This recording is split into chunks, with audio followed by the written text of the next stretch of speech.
जय श्री कृष्णा, राधे राधे। आइए आज हम बृहस्पतिवार की संपूर्ण व्रत कथा आरती सहित सुनेंगे। अगर आप बृहस्पतिवार का व्रत करते हैं तो आपको व्रत के साथ में बृहस्पति देव भगवान की व्रत कथा और आरती भी सुननी चाहिए।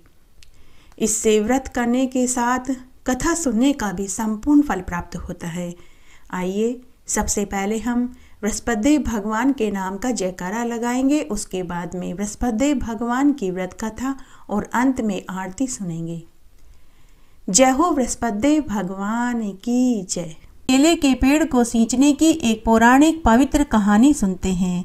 एक बार बहुत छोटा सा गांव था। उस गांव में एक विधवा महिला अपने बेटे के साथ रहती थी। उसने मेहनत मजदूरी करके अपने बेटे को पाल पोस कर बड़ा किया। जब वह कमाने लगा तो उसने अपने बेटे की शादी कर दी। विधवा महिला रोज केले के पेड़ को सींचती और घी का दीपक जलाती थी। उसका यह नित्य का नियम था। बेटे की शादी के साल भर बाद तक तो सब ठीक ठाक चलता रहा। बेटे की शादी के साल भर बाद बहू को सास का घी का दीपक जलाना रास नहीं आया। उसने अपने पति से कहा कि आपकी माँ रोज केले के पेड़ पर घी का दीपक जलाती है, आप उनका ये घी का दीपक जलाना बंद करवा दीजिए। इस महंगाई के जमाने में खुद के खाने के लिए घी नहीं है और आपकी माँ केले के पेड़ पर घी का दीपक जलाने जाती है। आप अपनी माँ से कहो कि तेल का दीपक जला दिया करे। तो बेटे ने अपनी माँ से कहा कि माँ तुम्हें तो दीपक ही जलाना है, चाहे घी का हो या तेल का। इसलिए माँ तुम कल से केले के पेड़ के पास घी के दीपक की बजाय तेल का दीपक जला दिया करो। माँ बहुत खर्चा बढ़ गया है। माँ ने बेटे से कहा कि बेटा जब मैं मेहनत मजदूरी करती थी तभी कभी खर्चा नहीं बढ़ा, फिर अब तो तुम अच्छी खासी नौकरी करते हो, फिर भला खर्चा कहाँ से बढ़ गया। लेकिन बेटा बहू नहीं माने। विधवा महिला बड़ी ही समझदार थी। उसने सोचा कि चलो कोई बात नहीं, जैसे बेटा बहू राजी रहे वैसा ही काम कर लेते हैं। फिर विधवा महिला तेल का दीपक जलाने लगी। लेकिन 2-4 दिन बाद ही बहू ने तेल देना भी बंद कर दिया। बहू ने तेल को घी और ताले में रख दिया और सासू माँ से बोली कि सासू माँ आप तो केवल केले के पेड़ को जल से सींच दिया करो। भगवान थोड़े ही कहते हैं कि मेरे घी और तेल का दीपक जलाओ, यह तो श्रद्धा की बात है। उस दिन विधवा महिला ने भोजन नहीं खाया। जब बेटे को पता चला तो उसने अपनी माँ से कहा कि माँ भोजन कर लो, भोजन से क्यों गुस्सा करती हो। तब माँ बोली कि बेटा मेरी थाली कमरे में भिजवा दे, मैं यहीं भोजन कर लूँगी। तब बुढ़िया का बेटा भोजन की थाली अपनी माँ के कमरे में ही पकड़ाने लगा। लेकिन विधवा महिला ने 4 दिन तक भोजन नहीं खाया, क्योंकि उसका केले के पेड़ पर घी के दीपक जलाने का नियम टूट गया था। वह अपना रोज का खाना बेटा बहू के सो जाने के बाद गाय और कुत्तों को खिला देती थी। तब एक रात्रि को बहू के कमरे में से आवाज आई कि देखा, आप तो कह रहे थे कि माँ को केले के पेड़ पर घी का दीपक जलाने नहीं देंगे तो माँ भोजन छोड़ देगी, लेकिन 4 दिन हो गए हैं, आपकी माँ रोज भोजन भी खा रही है और तेल और घी भी बचा लिया। उस दिन बुढ़िया बहू की बात सुनकर बहुत रोई।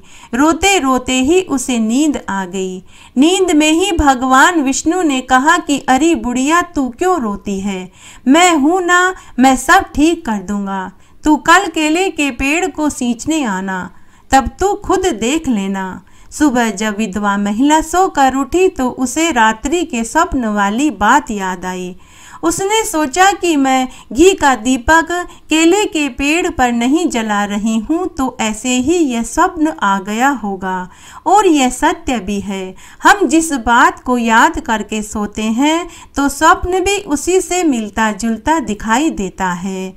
बुढ़िया ने भी यही सोच लिया। तब बुढ़िया उठी, नहाई धोई और केले के पेड़ को जल से सींचने के लिए चली गई। जब वह केले के पेड़ के पास पहुंची और चबूतरे पर बैठी तो उसने देखा कि वहां पहले से ही घी में डूबी हुई बत्ती और घी का दीपक और माचिस रखा था। बुढ़िया ने आसपास देखा कि यह घी का दीपक और माचिस शायद किसी और का हो, लेकिन उसे आसपास कोई नजर नहीं आया। तभी केले के पेड़ में से आवाज आई कि अरे बुढ़िया, इधर उधर क्या देखती है? यह घी का दीपक मैंने ही रखा है। अब तू रोज मुझे जल से सींचने के लिए आएगी तो तुझे रोज घी का दीपक पहले से ही यहाँ मिलेगा। तू रोज घी का दीपक चास दिया कर। तेरा नियम मैं नहीं टूटने दूंगा। तूने पूरी उम्र मेरी सेवा करी, तो क्या मैं तेरे लिए इतना सा भी नहीं कर सकता? तब विधवा महिला ने केले के पेड़ को गले से लगा लिया और खूब रोई। उस दिन बुढ़िया माई बहुत खुश थी।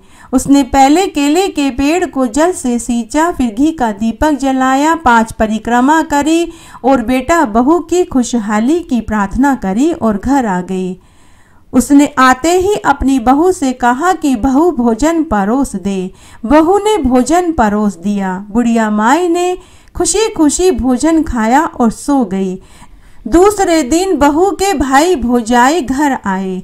बहू ने अपने भाई भौजाई के लिए हलवा पूड़ी बनाना चाहा, तो उसने ताले में से घी का डिब्बा निकाला, लेकिन उसे घी का डिब्बा आधा खाली मिला। तो उसे बड़ा ताज्जुब हुआ कि घी का डब्बा जब ताले में रखा था तो भरा हुआ था। अब ये घी का डिब्बा आधा खाली कैसे हो गया? उस समय तो बहू चुप रह गई। जब उसके भाई भौजाई भोजन करके चले गए तब उसने यह बात अपने पति को बताई कि तुम्हारी माँ अलमारी में से घी चोरी करके केले के पेड़ के घी का दीपक जलाती है। इसे जब मैंने ताले में रखा था तो ये भरा हुआ था, लेकिन आज निकाला तो घी का डब्बा आधा खाली निकला। पति बोला कि अरे भगवान, तू तो बावली हुई है। जब तूने घी को ताले में ही रख दिया तो मेरी माँ कैसे निकाल सकती है? तब पति ने कहा कि भगवान, तुम तो बेकार की बातें करती हो।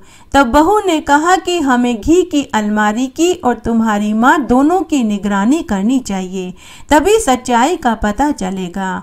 तब दोनों बेटा बहू ने निगरानी करी, लेकिन माँ घी की अलमारी की तरफ गई ही नहीं।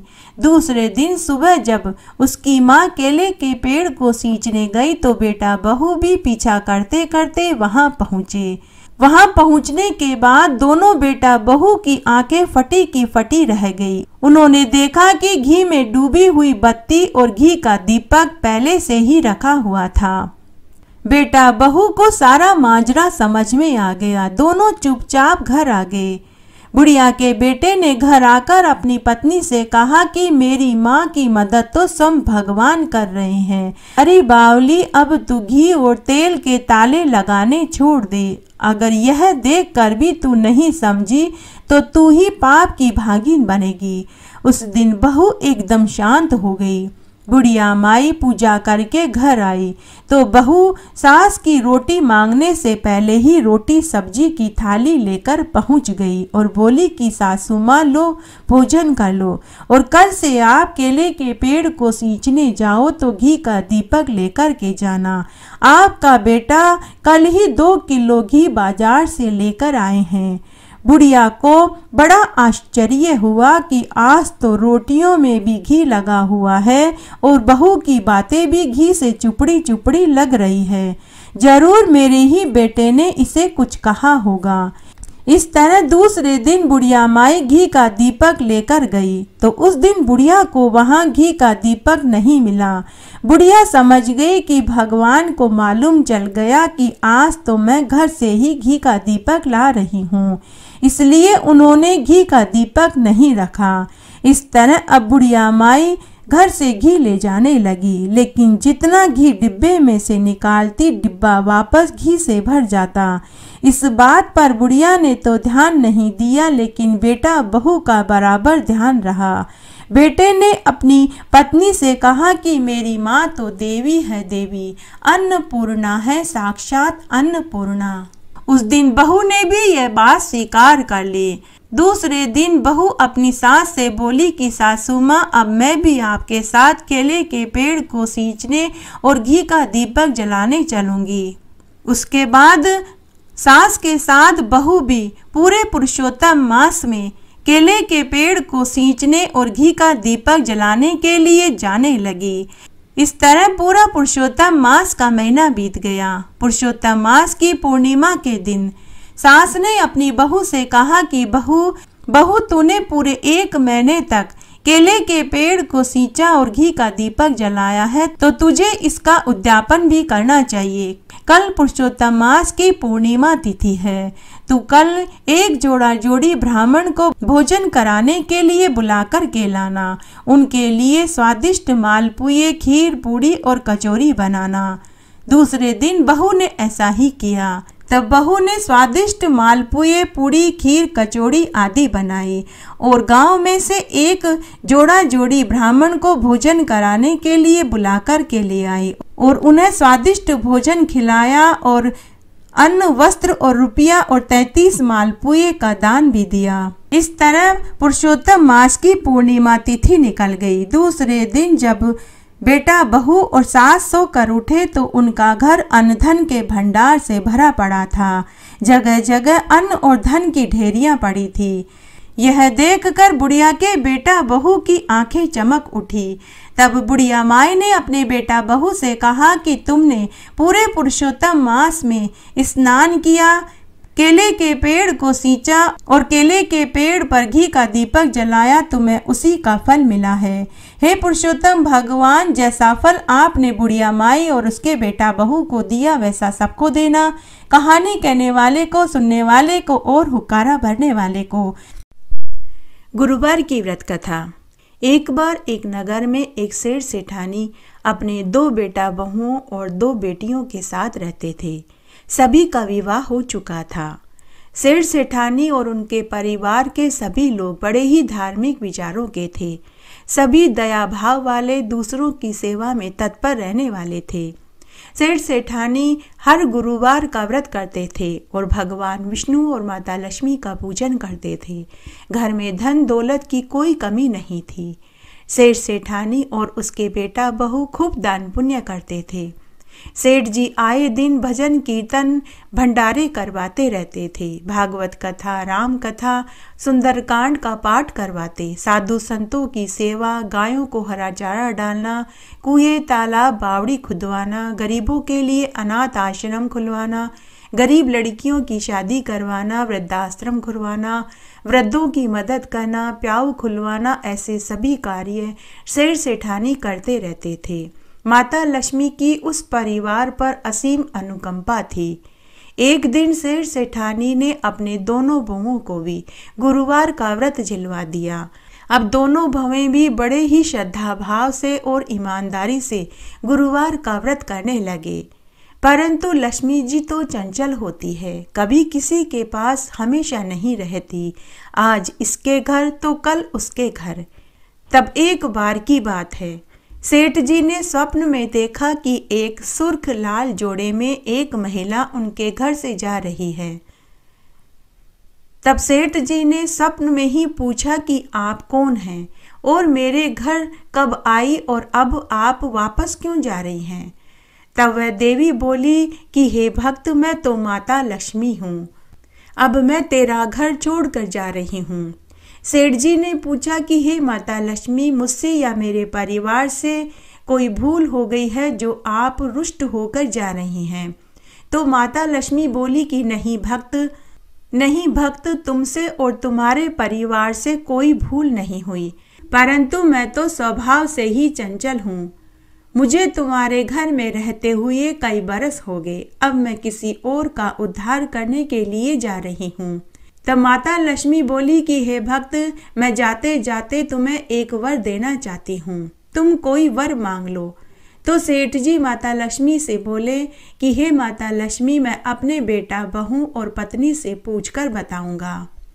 तो माता लक्ष्मी बोली कि भक्त, कल मैं इसी समय दोबारा फिर आऊंगी, तब तक तू अपने बेटा, बहू और पत्नी से पूछ कर के रख ले।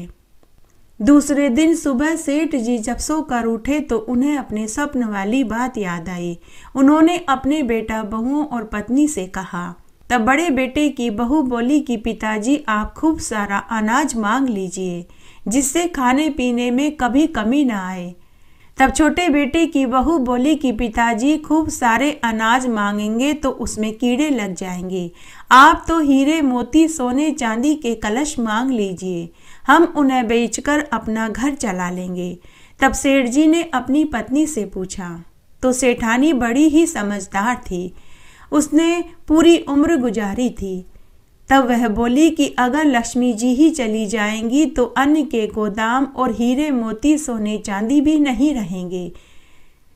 तब वह अपने पति से बोली कि हे स्वामी, आप माता लक्ष्मी से कहना कि हे माता लक्ष्मी, हे देवी स्वरूपा, अगर आप जाना चाहती हैं तो चले जाइए, लेकिन मुझे ऐसी सामर्थ्य दे जाइए ताकि मैं साधु संतों की सेवा कर सकूं, घर में आए अतिथि का सत्कार कर सकूं, गरीबों की मदद कर सकूं, हरि कीर्तन करा सकूं, भागवत रामायण करवा सकूं, गरीब लड़कियों के शादी विवाह करवा सकूं, कुएं, तालाब, अस्पताल, गरीबों के लिए अनाथ आश्रम खुलवा सकूं।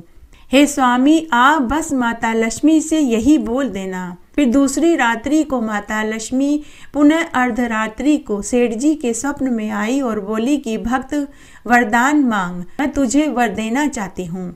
तब सेठ जी ने माता लक्ष्मी को वही बोला जो सेठानी ने बोलने को कहा था। तब माता लक्ष्मी सेठ जी से बोली कि हे भक्त, तूने मेरा मन जीत लिया। जहाँ हरि कीर्तन होते हैं वहाँ तो नारायण का वास होता है, और जहाँ नारायण का वास होता है वहाँ तो लक्ष्मी जी रहती है। इस तरह सेठानी की सूझबूझ ने घर की लक्ष्मी को हमेशा हमेशा के लिए अपने घर में ही रोक लिया। तो हे माता लक्ष्मी, जैसे आप सेठ जी से प्रसन्न हुई वैसे सबके ऊपर होना, कहानी कहने वाले के ऊपर, सुनने वाले के ऊपर और हुक्कारा भरने वाले के ऊपर। प्राचीन समय की बात है। एक राजा राज्य करता था। वह बड़ा ही प्रतापी और दानी था। प्रतिदिन मंदिर में भगवत दर्शन करने जाया करता था। वह ब्राह्मण और गुरु की सेवा में सदैव लीन रहता था। उसके द्वार से कोई भी याचक निराश होकर नहीं लौटता था। वह प्रत्येक गुरुवार को व्रत रखता एवं पूजन करता था। हर दिन गरीबों की सहायता करता था। परंतु यह सब बातें उसकी रानी को अच्छी नहीं लगती थी। वह न तो बृहस्पतिवार का व्रत करती थी और न ही बृहस्पति भगवान की पूजा करती थी और न ही किसी को एक पैसा भी दान में देती थी। वह राजा से भी ऐसा करने को मना किया करती थी। तब एक बार की बात है, राजा शिकार खेलने वन में गए हुए थे। घर पर रानी और दासी अकेली थी। उस समय गुरु बृहस्पति देव भगवान साधु का रूप धारण करके राजा के दरवाजे पर भिक्षा मांगने आए। साधु ने रानी से भिक्षा मांगी तो वह कहने लगी कि हे साधु महाराज, मैं इस दान पुण्य से तंग आ गई हूँ। इस कार्य के लिए तो मेरे पति ही बहुत हैं। अब आप ऐसी कृपा करें कि हमारा यह सारा धन नष्ट हो जाए और मैं आराम से रह सकूं। साधु रूप बृहस्पति भगवान ने रानी से कहा कि हे रानी, तुम बड़ी ही विचित्र हो। संतान और धन से तो कोई दुखी नहीं होता, इसको तो सभी चाहते हैं। पापी भी पुत्र और धन की इच्छा रखता है। अगर तुम्हारे पास अधिक धन है तो भूखे मनुष्यों को भोजन कराओ, प्याऊ लगवाओ, ब्राह्मणों को दान दक्षिणा दो, धर्मशालाएं बनवाओ, कुएं, तालाब, बावड़ी, बाग बगीचे का निर्माण कराओ, निर्धन कंवारी कन्याओं का विवाह कराओ, यज्ञ आदि करो। इस प्रकार के कर्म करने से तुम्हारे कुल का और तुम्हारा नाम परलोक में सार्थक होगा और मरने के बाद स्वर्ग की प्राप्ति होगी। परंतु रानी को साधु की बातों से खुशी नहीं हुई। उसने साधु से कहा कि हे साधु महाराज, मुझे ऐसे धन की आवश्यकता नहीं जिसको मैं अन्य लोगों को दान करूं, जिसको रखने और संभालने में ही मेरा सारा समय खराब हो जाता है। साधु ने कहा कि हे देवी, यदि तुम्हारी ऐसी ही इच्छा है तो जैसा मैं कहता हूँ तुम वैसा ही करना। बृहस्पतिवार के दिन घर को गोबर से लीपना, अपने केशों को पीली मिट्टी से धोना, केशों को धोते समय स्नान करना और राजा से कहना कि वह भी बृहस्पतिवार के दिन हजामत करवाए। भोजन में मांस मदिरा खाना, कपड़े धोबी से धुलवाने के लिए देना।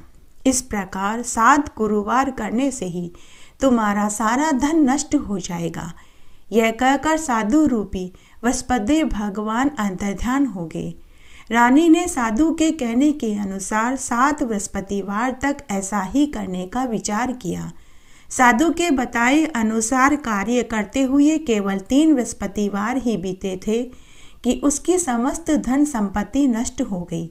भोजन के लिए दोनों समय वे तरसने लगे, सांसारिक भोगों से दुखी रहने लगे। तब वह राजा रानी से कहने लगा कि हे रानी, तुम यहीं महल में रहो, मैं दूसरे देश में कमाने जाता हूँ, क्योंकि यहाँ पर मुझे सभी मनुष्य जानते हैं, इसलिए मैं यहाँ कोई काम नहीं कर पाऊँगा। मैं अब परदेश जा रहा हूँ, वहाँ कोई काम धंधा करूँगा, शायद हमारे भाग्य बदल जाएं। ऐसा कहकर राजा परदेश चला गया। वह वहाँ जंगल से लकड़ी काट कर लाता और शहर में बेचता। इस तरह राजा अपना जीवन बिताने लगा। इधर राजा के बिना रानी और दासी भी दुखी रहने लगी। किसी दिन भोजन मिलता तो किसी दिन जल पीकर ही रह जाती। एक समय रानी और दासी को 7 दिन तक बिना भोजन के रहना पड़ा।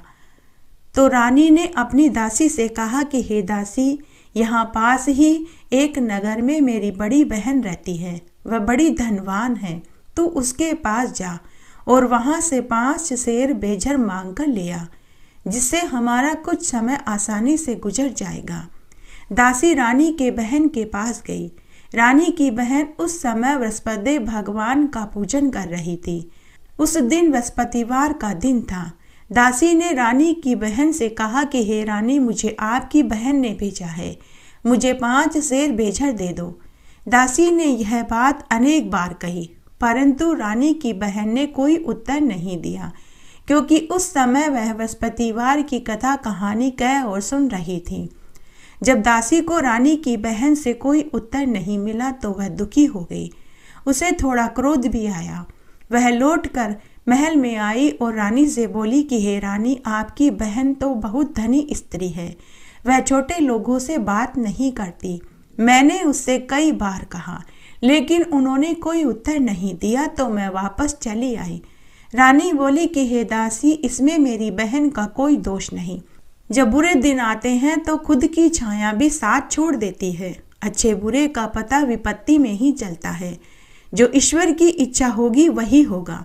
यह सब हमारे भाग्य का दोष है। उधर रानी की बहन ने सोचा कि मेरी बहन की दासी आई थी, परंतु मैंने उसे कोई जवाब नहीं दिया, इससे वह बहुत दुखी हुई होगी। अतः कथा सुन और विष्णु भगवान का पूजन समाप्त करके मैं अपनी बहन के घर जाऊंगी और पूछूंगी कि क्या बात है।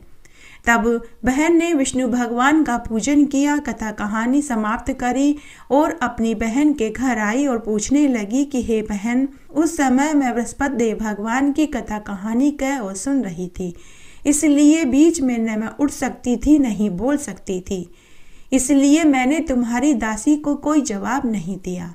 कहो तुम्हारी दासी हमारे घर क्यों आई थी? रानी बोली कि बहन, हमारे घर अनाज नहीं था, वैसे तुमसे कोई बात छिपी भी नहीं है, इसी कारण मैंने दासी को तुम्हारे घर 5 सेर बेझर लेने के लिए भेजा था। रानी की बहन बोली कि बहन देखो, बृहस्पति भगवान सबकी मनोकामना पूर्ण करते हैं, देखो शायद तुम्हारे घर में अनाज रखा हो। यह सुनकर दासी घर के भीतर गई तो वहां एक घड़ा बेझर का आटा भरा हुआ मिला। दासी को बड़ी हैरानी हुई, क्योंकि उसने एक एक बर्तन देखा था, तब वहां आटा नहीं था। उसने बाहर आकर रानी से कहा कि आपकी बहन सत्य कह रही है, हमारे रसोई घर में एक घड़ा बेझर का आटा पड़ा हुआ है। देखो रानी, वैसे हमको जब अन्न नहीं मिलता तो हम भी रोज ही व्रत करते हैं। अगर हम भी तुम्हारी बहन से बृहस्पतिवार की व्रत की विधि और कथा पूछ लें तो हम भी बृहस्पतिवार का व्रत करेंगे और बृहस्पति भगवान का पूजन करेंगे।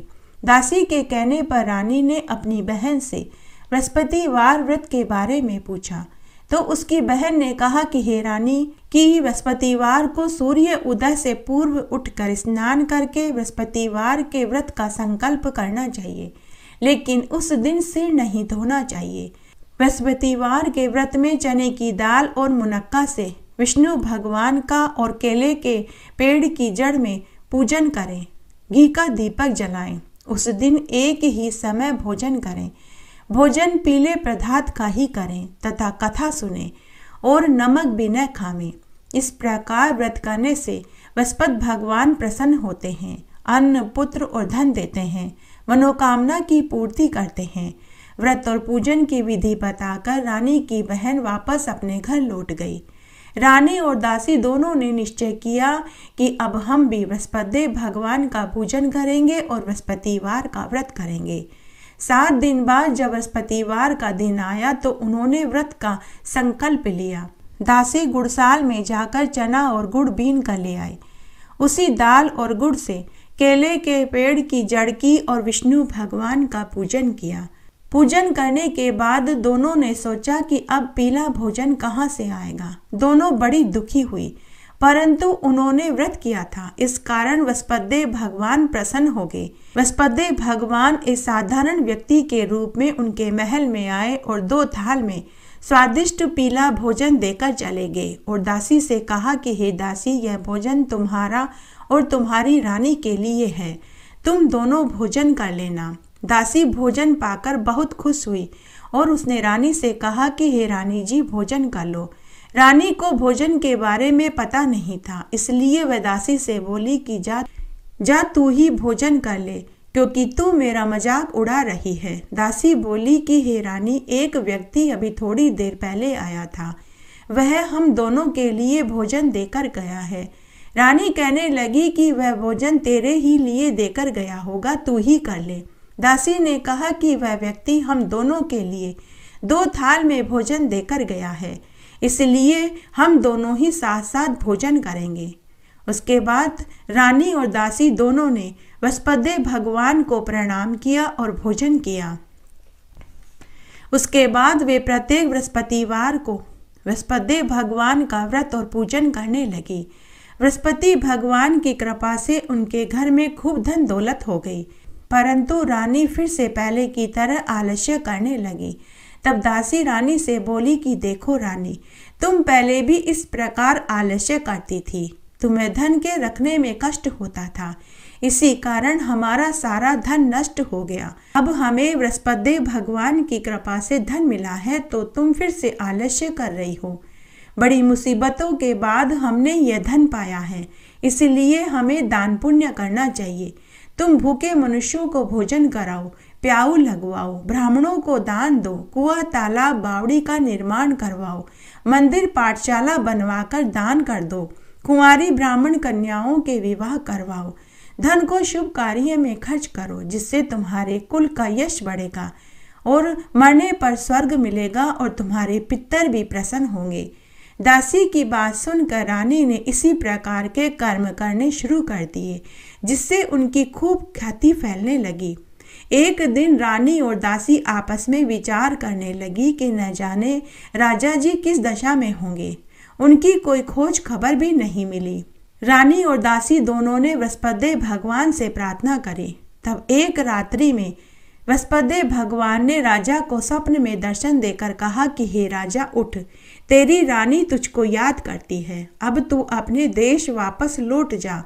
राजा प्रातःकाल उठकर जंगल से लकड़ियां काटकर लाने के लिए जंगल की ओर चल पड़ा। जंगल से गुजरते हुए वह सोचने लगा कि रानी की गलती से उसे कितने दुख भोगने पड़े। राजपाट छोड़कर जंगल में आकर रहना पड़ रहा है। जंगल से लकड़ियां काटकर उन्हें बेचकर गुजारा करना पड़ रहा है।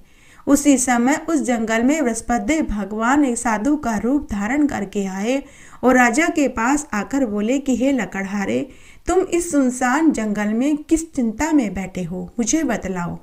यह सुनकर राजा के नेत्रों में आंसू आ गए और वह हाथ जोड़कर बोला कि हे प्रभु, आप सब कुछ जानते हैं। इतना कहकर राजा ने साधु को अपनी पूरी बात बताई। वह साधु और कोई नहीं, स्वयं विष्णु भगवान थे। साधु रूप में विष्णु भगवान राजा से बोले कि हे राजा, तुम्हारी पत्नी ने बृहस्पतिदेव भगवान के प्रति अपराध किया था, जिसके कारण तुम्हारी यह दशा हुई। अब तुम्हें किसी प्रकार की कोई चिंता नहीं, भगवान तुम्हें पहले से अधिक धन देंगे।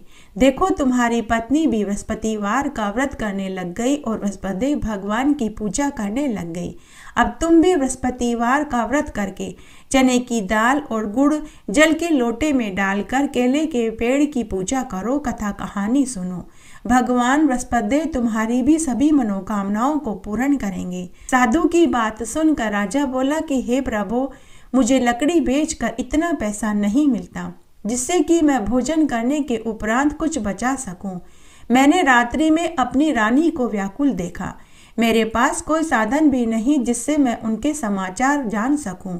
फिर मैं बृहस्पतिदेव भगवान की कथा कहानी कहाँ से करूं? मुझे तो कुछ विधि भी मालूम नहीं है। साधु रूपी बृहस्पतिदेव भगवान ने राजा से कहा कि हे राजा, तुम किसी बात की चिंता मत करो।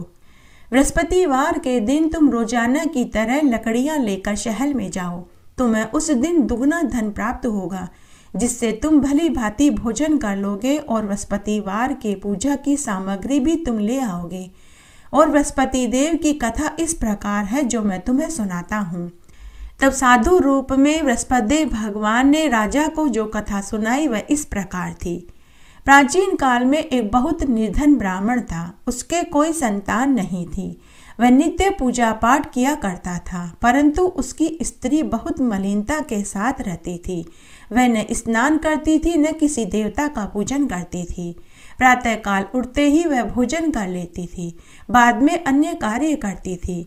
ब्राह्मण इस बात से बहुत दुखी रहता था। उसने अपनी पत्नी को बहुत समझाया, परंतु उसकी पत्नी के ऊपर अपने पति की बात का कोई असर नहीं हुआ। भगवान की कृपा से ब्राह्मण की स्त्री को एक कन्या पैदा हुई। वह कन्या अपने पिता के घर में बड़ी होने लगी। ब्राह्मण की वह बालिका प्रातः स्नान करके भगवान विष्णु की पूजा करती। वह बचपन से ही बृहस्पतिवार का व्रत करने लगी। पूजा पाठ समाप्त करके स्कूल जाती तो मुट्ठी में जौ भरकर ले जाती और पाठशाला के मार्ग में डालती जाती। शाम को जब वह पाठशाला से उसी रास्ते से लौटती तो वे जौ स्वर्ण के हो जाते, जिन्हें वह बीन कर घर ले आती थी। एक दिन वह बालिका सूप में उन सोने के जौ को फटक कर साफ कर रही थी तो उसकी माँ ने देख लिया और बोली कि हे बेटी, सोने के जौ को फटकने के लिए तो सोने का सूप होना चाहिए। दूसरे दिन गुरुवार था। कन्या ने पुनः व्रत रखा और बृहस्पतिदेव भगवान से प्रार्थना करने लगी कि हे प्रभु, यदि मैंने सच्चे मन से आपकी पूजा करी है तो मुझे सोने का सूप दे दो। बृहस्पतिदेव भगवान ने उसकी प्रार्थना को स्वीकार कर लिया। रोजाना की तरह वह कन्या जौ फैलाती हुई पाठशाला चली गई। पाठशाला से लौटकर जब वह वापस आई तो उसे सोने के जौ के साथ सोने का सूप भी मिला, जिसे वह लेकर घर आ गई। परंतु उसकी माँ का तो वही ढंग रहा। तब एक दिन की बात है, ब्राह्मण की कन्या सोने के सूप में सोने के जौ को फटक कर साफ कर रही थी। उसी समय उस नगर का राजकुमार उनके घर के सामने से गुजरा। राजकुमार ने ब्राह्मण की कन्या को देखा। ब्राह्मण की कन्या बड़ी ही रूपवती थी। वह उस समय सोने के सूप में सोने के जौ को फटक रही थी। राजकुमार ब्राह्मण की कन्या पर मोहित हो गया। वह महल में आया और अन्न जल त्याग कर उदास होकर बैठ गया। राजा रानी ने जब राजकुमार को उदास देखा और जब उनको पता चला कि उनके बेटे ने अन्न जल का त्याग कर दिया है, तो राजा रानी अपने मंत्रियों के साथ अपने पुत्र के पास आए और पूछने लगे कि हे पुत्र, तुम्हें किस बात का कष्ट है? किसी ने तुम्हारा अपमान किया है तो वो बताओ। तुम मुझे पूरी बात बताओ, मैं वही करूंगा जिससे कि तुम्हें प्रसन्नता हो। राजकुमार ने अपने माता पिता से कहा कि मुझे आपकी कृपा से किसी बात का दुख नहीं है। किसी ने मेरा कोई अपमान नहीं किया, परंतु मैं उस लड़की के साथ विवाह करना चाहता हूँ जो सोने के सूप में सोने के जो फटक कर साफ कर रही थी। यह सुनकर राजा रानी को महान आश्चर्य हुआ। राजा ने कहा कि हे बेटा, इस तरह की कन्या का पता तुम ही लगो, मैं उसके साथ तुम्हारा विवाह अवश्य करवा दूंगा। राजकुमार ने अपने माता पिता को लड़की के घर का पता बतलाया। तब मंत्री उस ब्राह्मण के घर गए और राजा का आदेश ब्राह्मण को सुनाया। यह सुनकर ब्राह्मण बहुत खुश हुआ। कुछ दिन के बाद ब्राह्मण की कन्या का विवाह धूमधाम से राजकुमार के साथ संपन्न हो गया। कन्या के घर से जाते ही ब्राह्मण के घर में गरीबी का निवास हो गया। अब भोजन के लिए अन्न बड़ी मुश्किल से मिलता था। एक दिन दुखी होकर ब्राह्मण अपनी पुत्री से मिलने महल में गया। बेटी ने पिता की दुखी अवस्था को देखा तो अपनी माँ का समाचार पूछा। ब्राह्मण ने सारा हाल अपनी बेटी को कह सुनाया। कन्या ने बहुत सा धन देकर अपने पिता को विदा कर दिया। इस तरह ब्राह्मण का कुछ समय सुखपूर्वक व्यतीत हो गया, लेकिन कुछ दिनों के बाद फिर से उसके वही हाल हो गए। ब्राह्मण फिर अपनी कन्या के यहाँ गया और सारा हाल कह सुनाया। तो ब्राह्मण की बेटी अपने पिता से बोली कि पिताजी, आप माताजी को यहाँ लेवा लाओ, मैं उन्हें बृहस्पतिवार के व्रत की पूरी विधि बता दूंगी, जिससे कि गरीबी दूर हो जाएगी। ब्राह्मण अपनी पत्नी को लेकर पुत्री के पास महल में पहुंचा तो ब्राह्मण की बेटी अपनी माँ को समझाने लगी कि माँ, तुम प्रातःकाल उठकर स्नान करके विष्णु भगवान का पूजन किया करो, तुम्हारी सारी दरिद्रता दूर हो जाएगी। परंतु उसकी माँ ने अपनी बेटी की एक नहीं सुनी। प्रातःकाल उठते ही उसने अपनी पुत्री के बच्चों का झूठन खा लिया। यह देखकर बेटी को बहुत गुस्सा आया। बेटी ने अपनी माँ को एक कोठरी में बंद कर दिया और प्रातः कोठरी में से निकालकर उन्हें स्नान कराकर विष्णु भगवान की पूजा पाठ करवाई, जिससे उसकी माँ की बुद्धि ठीक हो गई। माँ को भी सद्बुद्धि प्राप्त हो गई। इसके बाद अब उसकी माँ भी पूरे नियम धर्म से बृहस्पतिवार का व्रत करने लगी और विष्णु भगवान का पूजन करने लगी। इस व्रत के प्रभाव से उसकी माँ भी धनवान और पुत्रवान हो गई और बृहस्पति भगवान की कृपा से वे ब्राह्मण दंपति इस संसार के समस्त सुखों को भोग कर मरने के बाद स्वर्ग को प्राप्त हुए। इस तरह साधु रूप में बृहस्पति भगवान ने राजा को बृहस्पतिवार की पूरी कथा सुनाई और वहां से चले गए। धीरे धीरे समय व्यतीत होने लगा। फिर बृहस्पतिवार का दिन आया। राजा जंगल से लकड़ी काट कर शहर में बेचने गया। उसे उस दिन पिछले दिनों से अधिक दुगना धन मिला। राजा ने चने की दाल, गुड़ आदि लाकर बृहस्पतिवार का व्रत किया। उस दिन से उसके सभी क्लेश दूर हो गए। परंतु जब अगला गुरुवार का दिन आया तो वह बृहस्पतिवार का व्रत करना भूल गया। इस कारण बृहस्पति देव भगवान नाराज हो गए। उस दिन उस नगर के राजा ने विशाल यज्ञ का आयोजन किया था और अपने राज्य में यह घोषणा करवाई थी कि कोई भी मनुष्य अपने घर में भोजन न बनावे और न ही आग जलावे। समस्त लोग मेरे यहाँ महल में भोजन करने आवे। इस आज्ञा को जो नहीं मानेगा उसको मैं फांसी की सजा दे दूंगा। राजा की आज्ञा अनुसार राज्य के सभी नगरवासी राजा के भोज में सम्मिलित हुए, लेकिन लकड़हारा कुछ देर से पहुंचा, इसलिए राजा उसको अपने साथ महल में ले गए। जब राजा लकड़हारे को भोजन खिला रहे थे तो रानी की दृष्टि उस खूंटी पर टंगे हुए उसके हार पर पड़ी।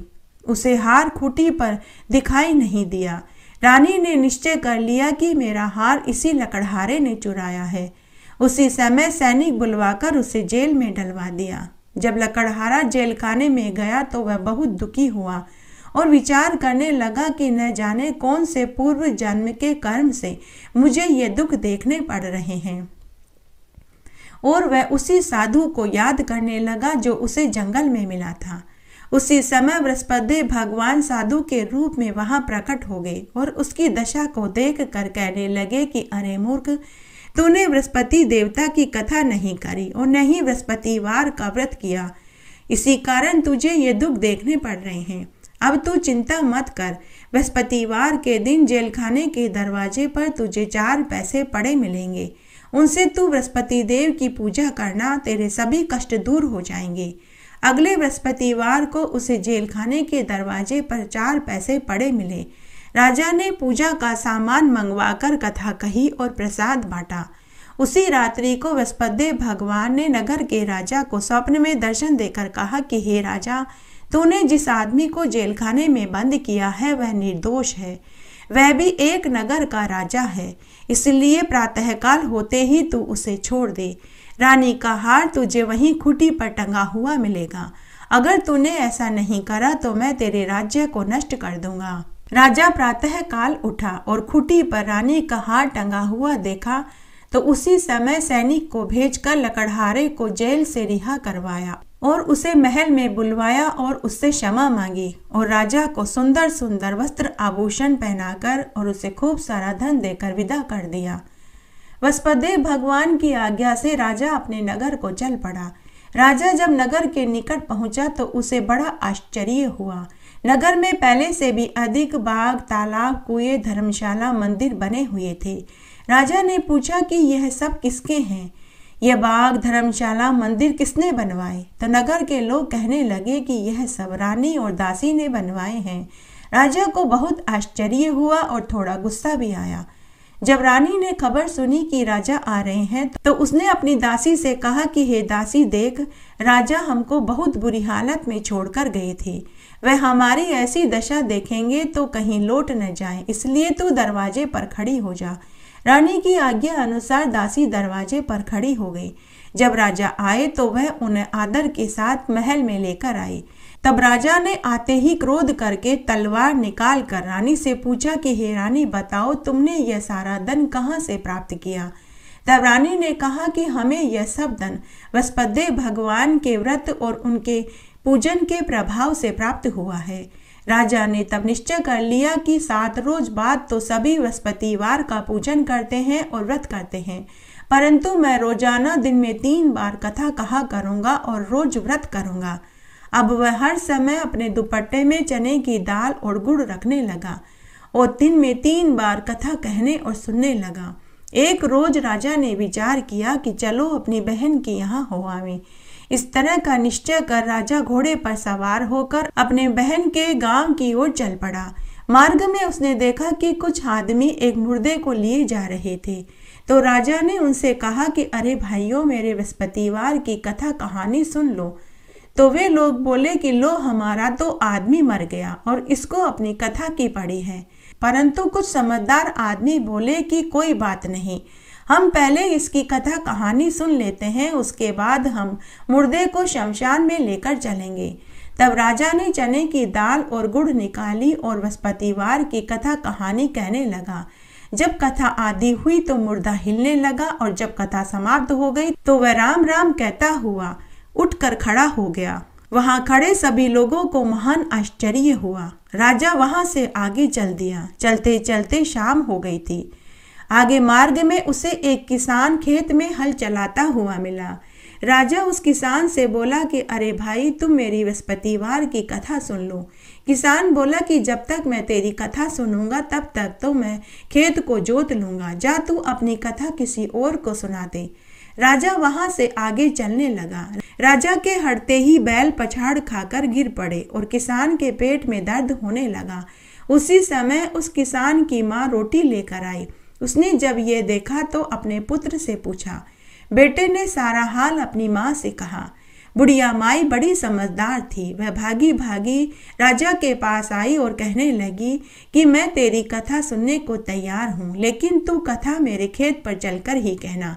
राजा ने लौटकर बुढ़िया के खेत पर जाकर बृहस्पतिवार की कथा कहानी कही, जिसके सुनते ही बैल उठकर खड़े हो गए और किसान के पेट का दर्द भी ठीक हो गया। उसके बाद राजा अपनी बहन के घर पहुंच गया। बहन ने भाई की खूब मेहमानी करी। दूसरे रोज प्रातःकाल जब राजा उठा तो उसने देखा कि सभी लोग भोजन कर रहे थे। राजा ने अपनी बहन से पूछा कि ऐसा कोई मनुष्य है जिसने भोजन नहीं किया हो, जो मेरी बृहस्पतिवार की कथा सुन ले। तो बहन बोली कि भैया, यह देश ऐसा ही है। पहले यहाँ लोग भोजन करते हैं, बाद में अन्य काम करते हैं। अगर कोई पड़ोस में हो तो मैं देखकर आती हूँ। ऐसा कहकर बहन देखने चली गई, परंतु उसे कोई भी ऐसा व्यक्ति नहीं मिला जिसने भोजन न किया हो। तब वह एक कुम्हार के घर गई जिसका लड़का बीमार था। उसे मालूम हुआ कि उनके यहाँ 3 दिन से किसी ने भोजन नहीं किया है। रानी ने अपने भाई की कथा सुनने के लिए कुम्हार से पूछा तो वह तैयार हो गया। राजा ने कुम्हार के घर जाकर बृहस्पतिवार की कथा कहानी कही, जिसको सुनकर उसका लड़का एकदम स्वस्थ हो गया। अब तो राजा की प्रशंसा होने लगी। एक दिन राजा ने अपनी बहन से कहा कि हे बहन, अब मैं वापस अपने घर जाऊंगा, तुम भी चलने को तैयार हो जाओ। राजा की बहन ने अपनी सास से अपने भाई के साथ जाने की आज्ञा मांगी तो सास बोली कि तुम तो चली जाओ, परंतु तुम अपने लड़कों को मत ले जाना, क्योंकि तेरे भाई भाभी के कोई औलाद नहीं है। बहन ने अपने भाई से कहा कि भैया मैं तो चलूंगी, परंतु कोई बालक नहीं जाएगा। राजा ने कहा कि जब कोई बालक नहीं जाएगा तब तुम जाकर क्या करोगी। दुखी मन से राजा अपने नगर को लौट आया। राजा ने अपनी रानी से कहा कि हे रानी, हम निसंतान हैं, इसीलिए कोई हमारे घर आने को तैयार नहीं। फिर राजा ने अपनी बहन वाली पूरी बात अपनी पत्नी को बताई। इतना कहकर बिना भोजन आदि किए राजा शैया पर लेट गया। रानी बोली कि हे स्वामी, बृहस्पतिदेव भगवान ने हमें सब कुछ दिया है, वे हमें संतान भी अवश्य देंगे। उसी रात्रि को बृहस्पतिदेव भगवान ने राजा को स्वप्न में दर्शन देकर कहा कि हे राजा, उठ, सभी सोच त्याग दे, तेरी रानी गर्भवती है। दूसरे दिन राजा जब सोकर उठा तो उसने रानी से गर्भवती होने वाली बात पूछी तो रानी ने हामी भर दी। यह सुनकर राजा को महान खुशी हुई। 9वें महीने में रानी के गर्भ से एक सुंदर पुत्र पैदा हुआ। जब राजा की बहन ने यह शुभ समाचार सुना तो वह बहुत खुश हुई। वह बधाई देने के लिए अपने भाई के यहाँ आई। तब रानी ने कहा कि घोड़ा चढ़कर नहीं आई, गधा चढ़ी आई है। राजा की बहन बोली कि भाभी, इस प्रकार न कहती तो तुम्हें औलाद कैसे मिलती। बृहस्पतिदेव भगवान ऐसे ही हैं, जिनके मन में जो कामनाएं रहती हैं वे सभी को पूर्ण करते हैं। जो सद्भावना पूर्वक बृहस्पतिवार का व्रत करता है, कथा पढ़ता, सुनता या सुनाता है, बृहस्पतिदेव भगवान उसकी सभी मनोकामनाएं पूरी कर देते हैं। बृहस्पति देव उनकी सदैव रक्षा करते हैं। जो संसार में सद्भावना व सच्चे हृदय से बृहस्पति देव का पूजन करते हैं, उनकी सभी मनोकामनाएं उसी प्रकार पूरी हो जाती है जैसे राजा रानी की हुई। राजा रानी ने बृहस्पति देव की कथा का गुणगान किया। उनकी सभी इच्छाएं बृहस्पति देव भगवान ने पूर्ण करी। मनुष्य को सदैव सच्चे हृदय से बृहस्पतिवार के व्रत पर पूर्ण विश्वास रखना चाहिए और बृहस्पति भगवान की कथा कहानियों को सुनना चाहिए। आइए मेरे साथ आप भी जयकारा लगाइए। जय हो बृहस्पति भगवान की जय। आइए अब हम बृहस्पतिवार की आरती सुनते हैं। जय बृहस्पति देवा स्वामी, जय बृहस्पति देवा, छिन छिन भोग लगाओ कदली फल मेवा। ओम जय बृहस्पति देवा, तुम पूर्ण परमात्मा, तुम्हें अंतर्यामी स्वामी, तुम्हें अंतर्यामी। जगत पिता जगदीश्वर, तुम सबके स्वामी। ओम जय बृहस्पति देवा, झरनामृत निज निर्मल, सब पातक हरता स्वामी, सब पातक हरता। सकल मनोरथ दायक, कृपा करो भरता। ओम जय बृहस्पति देवा, तन मन धन अर्पण कर जो जन शरण पड़े स्वामी, जो जन शरण पड़े। प्रभु प्रकट तब होकर आकर द्वार खड़े। ओम जय बृहस्पति देवा, दीन दयाल दयानिधि, भक्तन हितकारी स्वामी, भक्तन हितकारी। पाप दोष सब हरता, भव बंधन हारी। ओम जय बृहस्पति देवा, सकल मनोरथ दायक, सब संशय हारी स्वामी, सब संशय हारी। विषय विकार मिटाओ, संतन सुखकारी।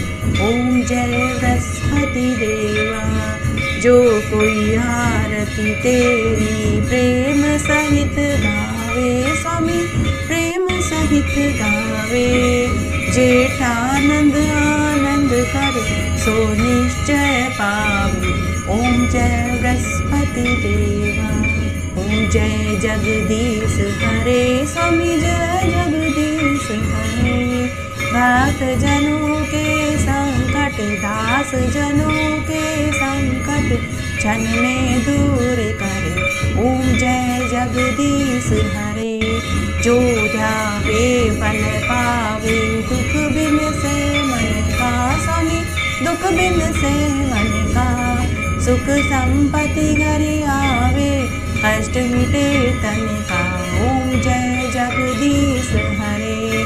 मात पिता तुम मेरे शरण गऊँ किसकी। स्वामी शरण गऊँ किसकी। तुम बिन और न दूजा आस करूँ जिसकी। ओम जय जगदीश हरे।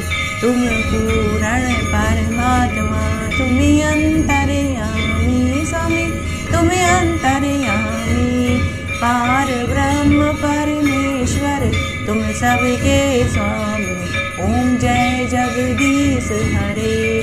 तुम करुणा के सागर तुम पालन करता। स्वामी तुम पालन करता।